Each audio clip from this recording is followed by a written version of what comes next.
లోనూ సంపద సృష్టించడం అనే మాట వినే ఉంటారు. అయితే అమెరికా అధ్యక్షుడు ట్రంప్ మాత్రం అంతకు మించిన మార్గం ఒకటి తయారు చేశారు. సంక్షోభం తానే సృష్టించడం, అందులో నుంచి సంపద పిన్నుకోవడం చేస్తున్నారు ఆయన. అది ఎలా అంటే హర్ముజ్ జలసంధిని ఇరాన్ మూసేసినట్లు ప్రకటించింది. అంతేకాదు ఏ నౌకలైనా అటువైపుగా వస్తే పేల్చేస్తామని హెచ్చరించింది. మరి ఇందులో నుంచి కూడా ట్రంప్ అమెరికాకి లాభం తెచ్చేలా వ్యవహరిస్తున్నారు. అదెలా అంటారా? Take a look. Hormuz straight కి ట్రంప్ ప్లాన్ బి. చైనా నౌకలను తప్ప ఇతరులవి వస్తే పేల్చేస్తామన్న ఇరాన్. ఎవడొస్తాడో రండి, నే కాపలా ఉంటానంటోన్న ట్రంప్. హర్ముజ్ జలమార్గం వేదికగా ప్రస్తుతం జరుగుతున్న తంతు ఇది. ఓవైపు ప్రపంచవ్యాప్తంగా చమురు సంక్షోభం నెలకొనే దిశగా పరిణామాలు చోటు చేసుకుంటుంటే ట్రంప్ మాత్రం నిశ్శబ్దంగా ఉండటం, కొంతమంది వేరే వ్యూహాలను అంచనా వేస్తున్నారు. సిచ్యువేషన్ మరింత దిగజారితే అమెరికా నేవీ రంగంలోకి దిగుతుందని, ఆయిల్ ట్యాంకర్ షిప్పులకు ఎస్కార్ట్గా వస్తుందని ట్రంప్ ప్రకటించారు. ఇది 1980ల నాటి ఇరాన్ వార్ టైంని గుర్తు చేస్తోంది. అప్పట్లో కువైట్ నౌకలకు అమెరికా నావికాదళం ఇలానే కాన్వాయ్లా రక్షణ కల్పించింది. ఓవేళ 1980ల నాటి వార్ సీన్ రిపీట్ అయితే తిరిగి గ్లోబల్ ఎనర్జీ ఎకనామిక్స్ పూర్తిగా మారిపోతాయంటున్నారు.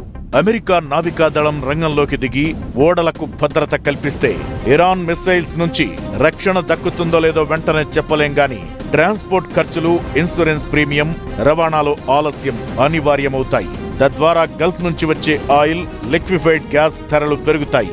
దీంతో ఈ గల్ఫ్ తీరం నుంచి వచ్చే క్రూడ్ ఆయిల్ కంటే తక్కువ రేటుకు దొరికే క్రూడ్ ఆయిల్ వైపు దేశాలు చూడడం సహజంగానే జరుగుతుంది. అదే ఇప్పుడు జరగాలని ట్రంప్ కోరుకుంటున్నారేమో అనేది కొందరి అనుమానం. ఇది భారత్ కి ఇబ్బందికర పరిణామం కావచ్చని కొందరు చెబుతున్నారు. మన దేశానికి దిగుమతయ్యే ఎరువుల్లో 25% స్ట్రెయిట్ ఆఫ్ హర్ముజ్ నుంచే రవాణా అవుతాయి. అలానే ఈ ఫర్టిలైజర్ల తయారీ కంపెనీలు కూడా గల్ఫ్ గ్యాస్, క్రూడ్ ఆయిల్ పైనే ఆధారపడుతున్నాయి. ఇది ఇంకాస్త డీప్ గా ఆలోచిస్తే ఎరువులు, ఇతర ఉత్పత్తుల కోసం కూడా అమెరికా పైనే ఆధారపడాల్సి రావచ్చు. ఇప్పటికే ఆర్థిక పరంగా చిన్న దేశాలైన బంగ్లాదేశ్, ఈజిప్ట్, జోర్డాన్ పై ఈ హర్ముజ్ బ్రేకప్ ప్రభావం పడింది. బంగ్లాదేశ్ గ్యాస్ దిగుమతులు ఆగిపోవడంతో పవర్ కట్లు మొదలు పెట్టింది. ఈజిప్ట్, జోర్డాన్ కి గ్యాస్ సరఫరా నిలిచిపోయింది. అంతేకాదు చాలా ఎనర్జీ మార్కెట్లు ఈ ఒడిదుడుకులను తట్టుకునేందుకు సిద్ధమవుతున్నాయి. ఇవన్నీ కూడా ఇలానే సాగితే చమురు, గ్యాస్, ఎరువులు ఎగుమతి చేస్తున్న అమెరికా భారీగా లాభపడుతుందని, సరిగ్గా ట్రంప్ అదే కోరుకుంటున్నారనే అంచనాలు భారీగా సాగుతున్నాయి. సరిగ్గా ఇదే జరుగుతుందని కాదు గాని ఇలా కూడా జరగొచ్చనేది విశ్లేషకుల అంచనా.